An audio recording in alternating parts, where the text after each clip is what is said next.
اللہ الرحمن الرحیم۔ آج کا ہمارا سبق ہے الدرس الثامن، کتاب کے حوالے سے 9واں سبق ہے، بلکہ 8واں سبق ہے۔ تو اس سبق میں ہم پڑھیں گے اوزان کلمات کے اوزان، وزن کرنا۔ جیسے کہ آپ حضرات جانتے ہیں کہ دنیا میں کوئی بھی چیز ہوتی ہے، آپ کوئی سامان خریدنے جاتے ہیں، کوئی چیز لینے جاتے ہیں تو اس کا وزن کیا جاتا ہے۔ ایک پلڑے میں اس چیز کو رکھی جاتی ہے اور دوسرے پلڑے میں اس کے وزن کو رکھا جاتا ہے، کلو ہے، آدھا کلو ہے، پاؤ ہے۔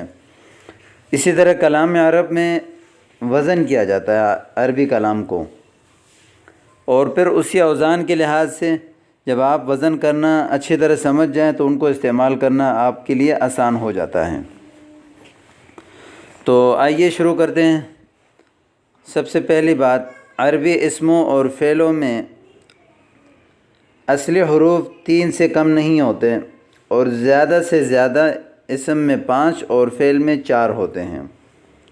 ٹھیک ہے، یہاں دو چیزیں، حروف اصلی 3 سے کم نہیں ہوتے۔ عربی اسم ہوں یا فعل ہوں، جو اصلی حروف ہوتے ہیں وہ 3 سے کم نہیں ہوتے، اور زیادہ سے زیادہ اسم میں 5 تک ہوتے ہیں۔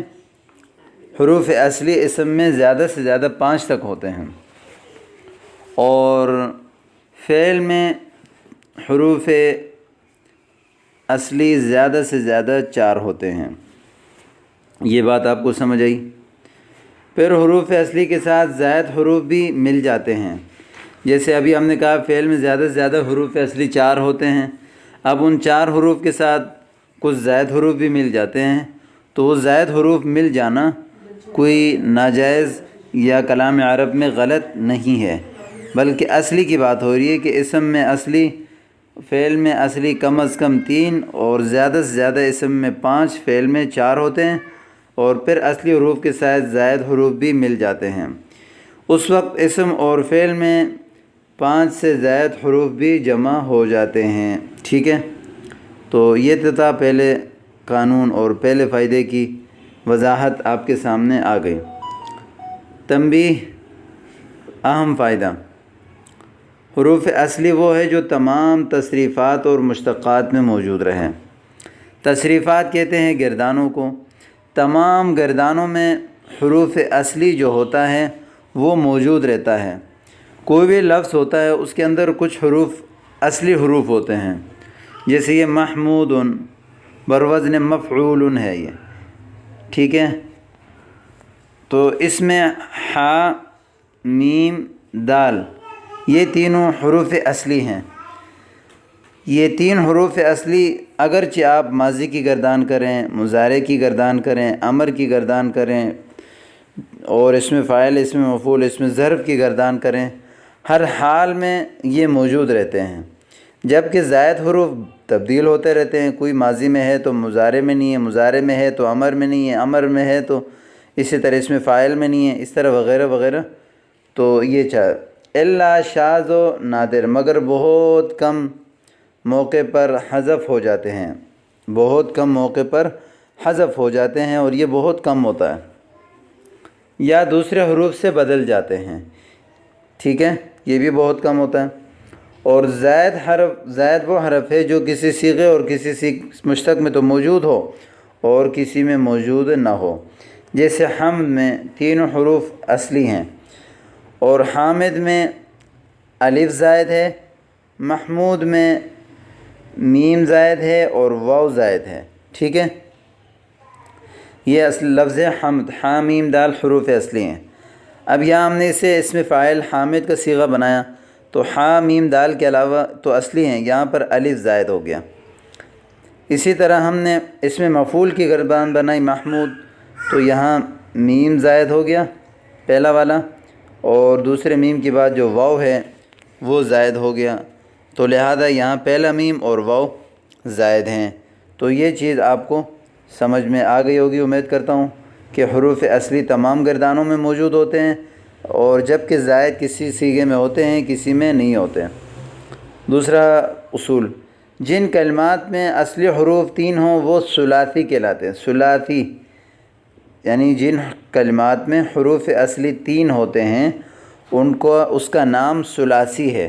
علم صرف میں، علم عرب میں اس کا نام ثلاثی رکھا جاتا ہے، لہذا اس کو آپ یاد رکھیں۔ فرسن، ضربا، دیکھیں یہ ان کی مثال ہے۔ یہاں 3 حروف اصلی ہیں، فا، را، سین، ضاد، را، با، تو یہ لہذا یہ دونوں لفظ جو ہیں نا وہ ثلاثی ہیں۔ اور جن میں حروف اصلی 4 ہوں تو ان کو رباعی کہتے ہیں، جیسے فل مرچ، فل مرچ، دحرجہ، فل میں دیکھیں 4 حروف ہیں، دحرجہ میں بھی 4 حروف ہیں تو اس کو کہتے ہیں رباعی۔ اور جس میں حروف اصلی 5 ہوں تو اسے خماسی کہتے ہیں، جیسے سفرجل، اس سفرجل میں حروف اصلی 5 ہیں۔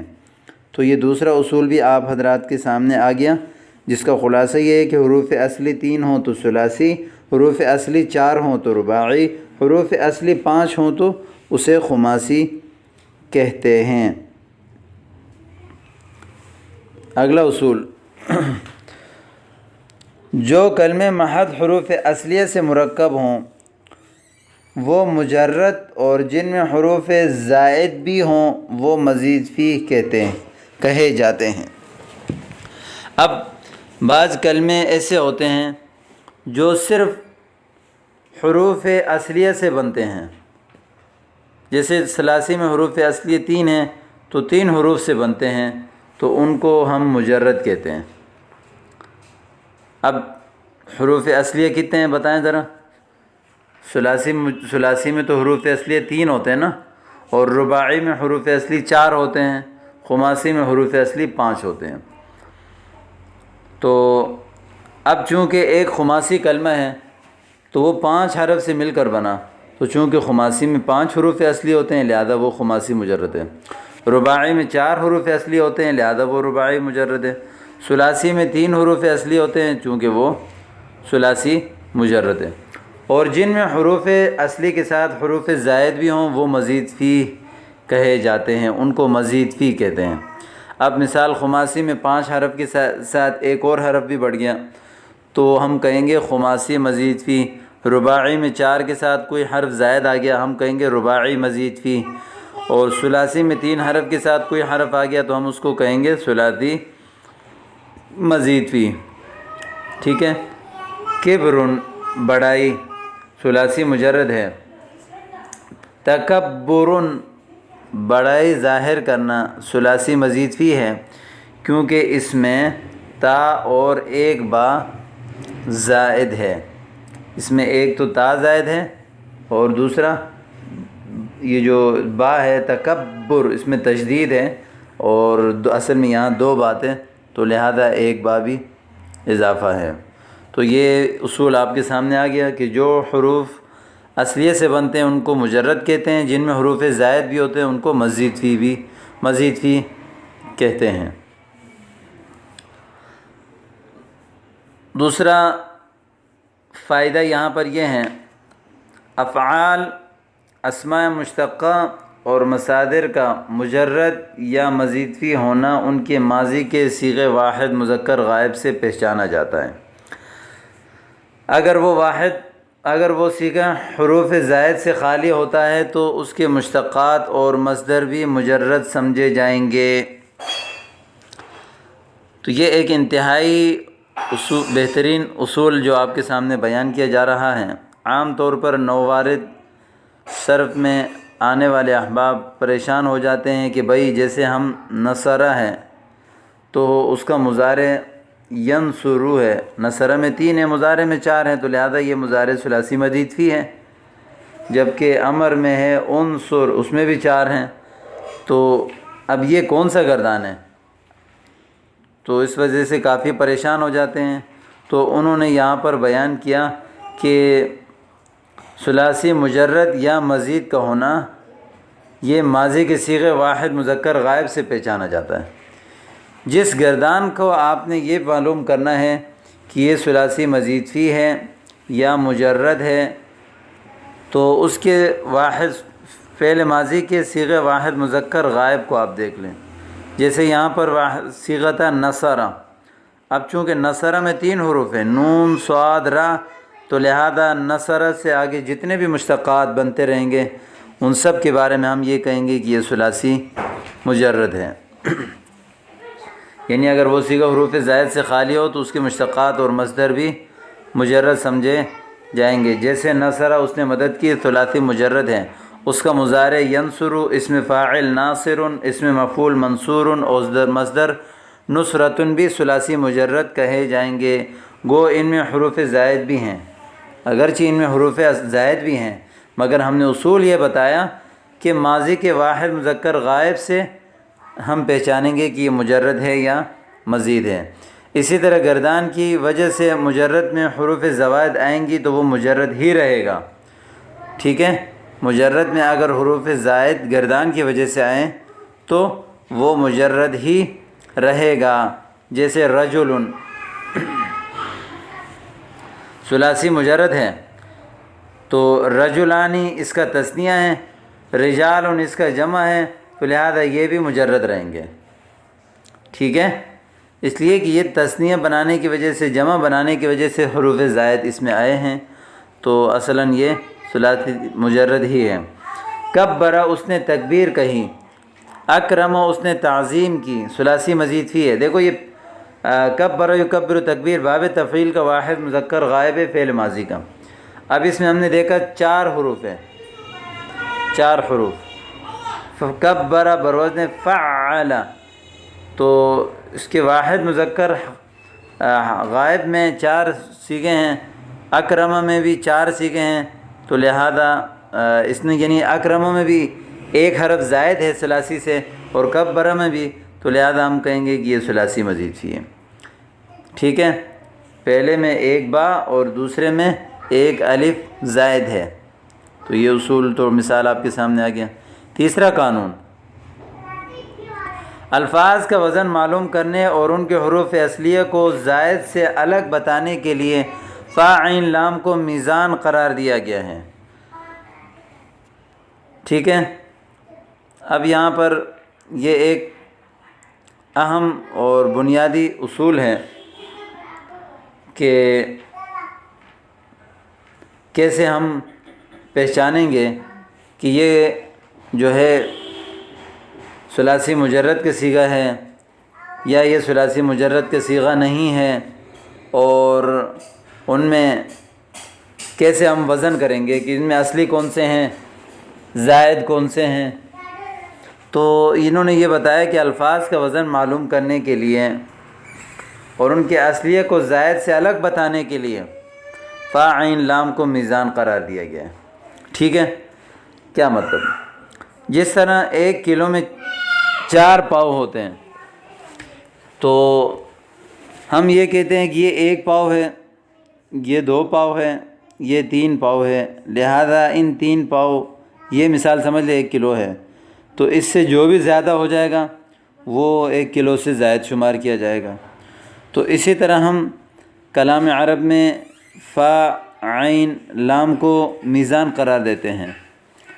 ثلاثی میں فا پہلے حرف کی جگہ، عین دوسرے حرف کی جگہ، اور لام تیسرے حرف کی جگہ رکھتا ہے۔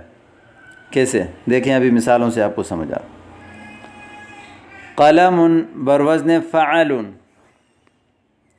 قلم بروزن فعل، دیکھیں ہم قلم اس کا وزن نکالنا تھا، تو ہم نے کہا تھا کہ میزان ہم نے فا عین لام مقرر کیا ہے، تو فا پہلی جگہ پہ ہوتا ہے، فا، اب یہاں قا کے اوپر فا لگ جاؤ، فا، فا لا کی بجائے ع، لن کی بجائے من کی بجائے لن، تو اب ہمیں پتہ چلا کہ یہ قلم ان کا وزن ہے فعل۔ اور جو اعراب جو زبر زیر اوپر ہوگی، مثال اوپر لام میں جو زبر ہو تو وہی نیچے لام کے مقابلے میں عین ہے نا، تو عین میں بھی وہی زبر ہونی چاہیے، ٹھیک ہے۔ دوسری مثال دیں گے، کتفن، کاف کے مقابلے میں یہ فا، تا کے مقابلے میں یہ عین، فا کے مقابلے میں یہ لام، اور دیکھیے یہاں تا کے نیچے زیر تھا تو عین کے نیچے بھی زیر، کتف بروزن فعیل، اور اسی طرح عضد بروزن فعل، عین کے مقابلے میں فا، ضاد کے مقابلے میں عین، دال کے مقابلے میں لام، ٹھیک ہے۔ کلب بروزن فعل، کاف کے مقابلے میں فا، لام کے مقابلے میں عین، با کے مقابلے میں لام۔ تو یہ تھا میزان اور وزن معلوم کرنے کا کلام عرب میں سب سے آسان اور بہترین طریقہ۔ تو اسی طرح اس میں ایک چیز بھی ہے، تو جو کلمہ مثال یہاں پر جو کلمہ فا کلمے کے مقابلے میں ہوتا ہے اس کو فا کلمہ کہتے ہیں، جو عین کے مقابلے میں ہوتا ہے اس کو عین کلمہ کہتے ہیں، جو لام کے مقابلے میں ہوتا ہے اس کو لام کلمہ کہتے ہیں۔ اب یہاں قلم ان میں فا کلمہ کون سا ہے؟ قاف ہے، اس لیے کہ یہاں فا کلمے کے مقابلے میں قاف ہے۔ عین کلمہ کون سا ہے؟ لام ہے، اس لیے کہ عین کے مقابلے میں لام ہے۔ لام کلمہ کون سا ہے؟ میم ہے، کیونکہ لام میم کے مقابلے میں نیچے لام آ رہا ہے۔ یہ ایک آگے سمجھانے کے لیے اور آسانی پیدا کرنے کے لیے یہ ایک اصول ہے۔ آپ جتنا زیادہ اس میں مشق کریں گے آپ آسانی ہوگی، اور مزید تفصیل کے لیے انشاءاللہ صرف کی اسباق آپ دیکھ سکتے ہیں، وہاں انشاءاللہ آپ کو آسانی سے اس بارے میں معلومات مل جائیں گی۔ کلمہ موزون، کلمہ موزون جس کا وزن نکالا جائے، تو جو حرف فا کے مقابلے میں ہو وہ فا کلمہ کہلاتا ہے، جیسے قلم ان میں قاف جو عین کے مقابلے میں ہو وہ عین کلمہ کہلاتا ہے، جس کی وضاحت میں نے ابھی آپ حضرات کے سامنے کر دی، ٹھیک ہے۔ اب تو یہ تو ایک ثلاثی کی بات میں ہو گیا۔ جب لفظ رباعی کا وزن معلوم کرنا ہو، صحیح ہے، اب ہم نے ثلاثی کا تو پڑھ لیا بھائی، فا عین ایک لام۔ جب رباعی کا وزن معلوم کرنا ہو تو فا عین کے بعد ایک لام کے بجائے دو لام لے کر آئیں گے، فا عین کے بعد ایک لام کے بجائے دو لام، اور خماسی میں فا عین کے بعد دو لام کے بجائے تین لام لے کر آئیں گے۔ جیسے دیکھو جعفر بروزن فعلل، یا فا کلمہ جیم ہے، عین کلمہ عین ہے، لام اول فا ہے، لام ثانی را ہے، تو یہ آپ کے سامنے آ گیا۔ سفرجل بروزن فعلل، فعلل، ٹھیک ہے، تو یہ پانچ ہے، تو یہاں اس کا وزن بھی پانچ ہی آئے گا۔ تو لہذا یہ آپ کے سامنے اسباق آ گئے ہیں، ان کو آپ اچھی طرح مشق کیجئے اور اس سبق کو آپ اچھی طرح یاد کریں، یہ آپ کو آگے صرف میں بہت۔ چوتھا اصول یہاں پر یہ ہے کہ وزن نکالتے وقت حروف اصلیہ کے مقابلے میں فا عین اور لام رکھے جائیں گے، باقی جو حروف زائد ہوں گے وہ اپنی اپنی جگہ بحال رہیں گے۔ کیا مطلب؟ اس کا مطلب یہ ہے کہ حروف اصلیہ کے مقابلے میں تو فا عین لام آئیں گے۔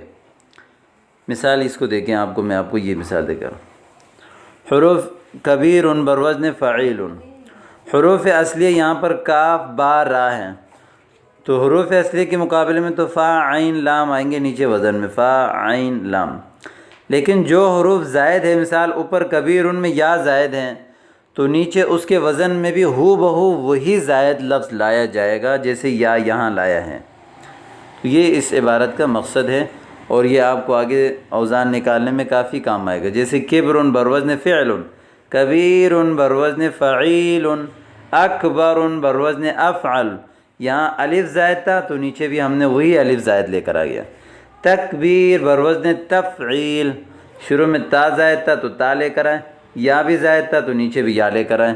تو لہذا اس اصول کو آپ بار بار سنیں، یاد کریں کہ حروف اصلی کے مقابلے میں تو فا عین لام رکھے جائیں گے، لیکن جو حروف زائد ہو تو اس کے وزن میں عین اسی حروف کو لے کر آئیں گے، ٹھیک ہے۔ مگر جب عین کلمہ یا لام کلمے کو دوہرا کر ایک حرف زائد کیا گیا ہو تو وزن میں عین یا لام ہی کلمے کو دوہرا لیتے ہیں، ٹھیک ہے۔ مثال کے طور پر عین یا لام کلمے کو دوہرا کر ایک حرف یا زائد کیا گیا ہے، مثال کبرا، یہاں پر دیکھیں دو با ہیں، کب برا، دو با تھے ان دونوں کو ملا کر ایک کیا گیا ہے، کب برا، اور پڑھنے میں تو دو آ رہے ہیں۔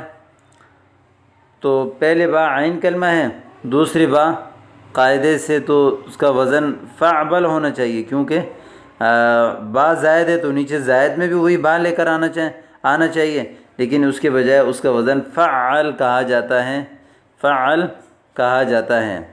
تو لہذا جب عین کلمہ یا لام کلمے کو دہرا کر ایک حرف زائد کیا گیا ہو تو عین اور لام یہ تو نیچے وزن میں بھی عین یا لام ہی کو دہرائیں گے۔ جیسے کبر میں ہونا تو یہ چاہیے تھا فعبلا، کیونکہ یہاں با زائد ہے تو اس کے نیچے اس وزن میں بھی با زائد ہو، لیکن یہ قانون ذرا اصول سے ہٹ کر ہے تو اس کا وزن فعل ہی آئے گا۔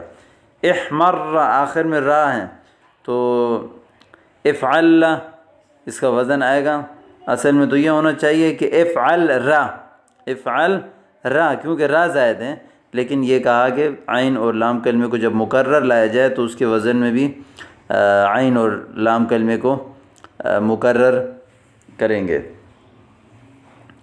پانچواں اصول یہ ہے کہ الفاظ کا وزن پہچاننے سے بہت بڑا فائدہ یہ ہے کہ کسی ایک لفظ کے مادے حروف اصلیہ کے معنی جاننے سے اس کے تمام تصریفات اور مشتقات کا معنی جاننا آسان ہو جاتا ہے۔ جب کسی بھی لفظ کے جواب حروف اصلیہ کا معنی آپ سمجھ گئے تو اس حروف اصلیہ سے جتنے بھی آگے مزید گردانے اور صیغے بنتے ہیں ان سب کے معنی جاننا آپ کے لیے آسان ہوتا ہے۔ اور معنی اور صیغے کیسے بنتے ہیں یہ آپ اگر صرف پڑھے ہیں تو آپ کو پتہ چل جائے گا، پتہ ہوگا، نہیں پڑھے ہیں تو انشاءاللہ صرف کی کلاس میں اس چیز کو آپ دیکھیں، اور صرف کی کلاس کو آپ لازمی دیکھیں، لازمی ابتدا سے دیکھیں، انشاءاللہ تعالیٰ وہ دونوں کلاس دیکھیں گے تو آپ کے لیے عربی زبان سیکھنا بہت زیادہ آسان ہو جائے گا۔ جیسے رجل، اس کی وزن آئے گا فعول، شرف فعل، شریف فعیل، اشراف افعال، اس کا وزن آئے گا ملک فعل، ملوک فعول، رحم فعل، رحیم فعیل، رحمان فعلان، کریم فعیل، کرم فعل، کرام فعال۔